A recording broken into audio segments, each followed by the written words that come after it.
to sunlight. Look at this thing. The Hummer EV.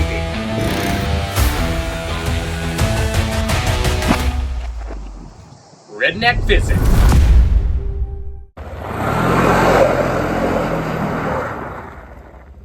Okay, so here we have a 2004 Suburban with a 5.3 that's having some oil leaks, a lot of oil leaks, and the oil pressure sensor says it's maxed out all the time, which probably isn't true. Turn the key on and it's at 80. So what that means is not that the engine is catastrophically damaged. It just means that we need to replace the oil pressure sender switch, or whatever you want to call it. So you don't need a whole lot of tools. You're just gonna need some kind of ratchet, cobbled together, I don't know, maybe around 12 inches of straight extension. And then you're gonna need a U-joint, a short extension, and then this socket right here is a specialty 1 1/16 socket. See, it's not quite a normal hex inside of there. Anyways, stop by O'Reilly's or AutoZone and say, hey, I need the socket for removing my oil pressure sender switch. And there'll be a particular little guy for that. I don't know why they couldn't have just done a regular deep hex head. Yeah. Then you're gonna need a little tool. There may be some ways to get around using a tool. I don't think so though. For decoupling the quick connect for your fuel line. We'll see that in a second. And then here is the actual part, the oil pressure sender switch. And this is what will need to be replaced in order to not get that crazy reading of maxed out 80 PSI or whatever that is on our dash. Also, this is probably the culprit of some of my oil leaks. From 1999 to around 2007, I believe, a lot of those Chevy LS block engines appear to be leaking from their main seal when really it's just this, which is up above the bell housing area, dripping all the way down and making it look like it's your main seal, but a lot of times it's just this. And yeah, this is a lot easier to replace than your main seal. So let's get started. One tool that I forgot to mention you'll need is an 8mm to take off this little engine cover. Get it loose, and you can thread it out by hand. Take that out, there we go. All right. Now, the oil pressure sender switch unit, I'll just call it the switch from here on out, is down around there. Let's begin by disconnecting this fuel line.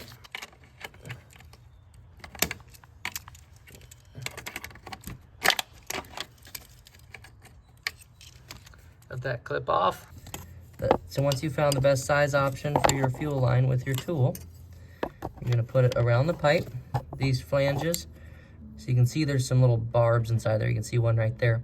So you're pushing those little tabs, those little barbs, and they release. And then with this hand, you can kind of pull this line forward a little bit.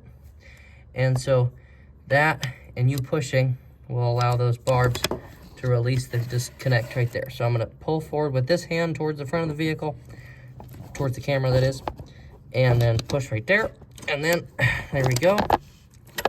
That will come off. And make sure your engine is really hot so that flames can go up. And yeah, put some kind of shop towel underneath the fuel line so that it doesn't drip too much. Now, some people remove this, I believe it's this one, this breather tube, vent tube. I don't think that's necessary personally. Okay, so once we've disconnected our fuel line, we're gonna be trying to get down around here. And I don't know if you can see, but yeah, you can. Right here, these wires, okay, that goes down to the oil sending unit. So this whole thing that my finger's touching right now. So you're gonna pull this tab and you're gonna disconnect. Yeah, I had done that previously. Doesn't come off quite that easy. But this right here is what we're talking about, okay? So pull these wires out of the way, and now we're gonna go grab our socket. Totally blocked, but right here, that's the oil sending unit. I'm just gonna fish this socket to go over and onto that. There we go. You know what I just realized is that the extension on the very end there between the U-joint and the socket is not helping. So we're gonna take that socket back out and we're going to remove this section right here. We're gonna go to the U-joint, then we're gonna go to the socket. We're gonna slide everything down in there. Okay, now this should be a little bit happier. Let's see. Tight on there. And it'll pop. Gotten it to pop loose. Should be able to reach down in there. Thread it out by hand. And what do you know? Our oil pressure sensor thing. Well, honestly, I don't know if that's where the oil was coming from. At very least, this will fix our faulty gauge reading inside the cab. The new one came with this little filter looking thing. I'm not sure what that's for.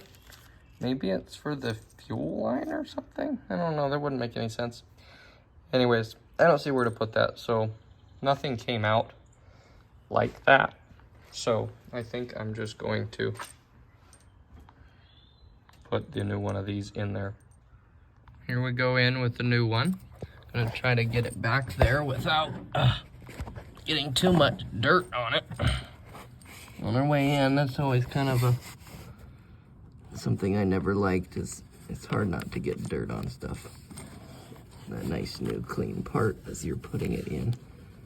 Oh, let's see. There we go. Now we gotta start it by hand. Thread on a little bit more. There we go. All right, it started the thread. Now we're gonna tighten it on there.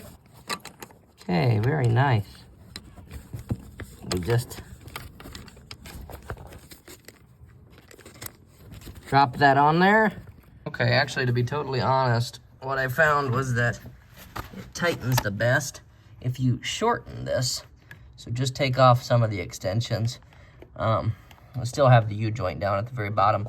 But anyways, it lets you have a much more upright angle with your ratchet. And then it tightens a lot better. Let's verify that this seems to be, that's the bottom of where it's supposed to go. It's tight. All right, now let's grab the connector. And it might be out of phase or whatever you want to call it, right? We might have to rotate that around till it wants to fit in there. I don't know which way it should go.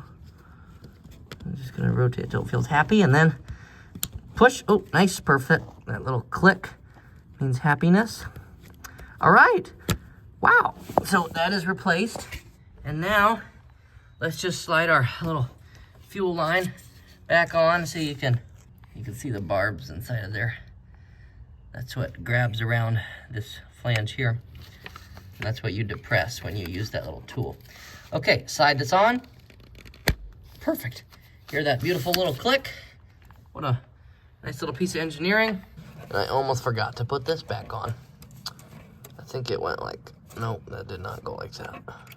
Oops, nope. Yep, I don't know, something like that. Yay. Let's take this rag out. Hope the gasoline's evaporated. And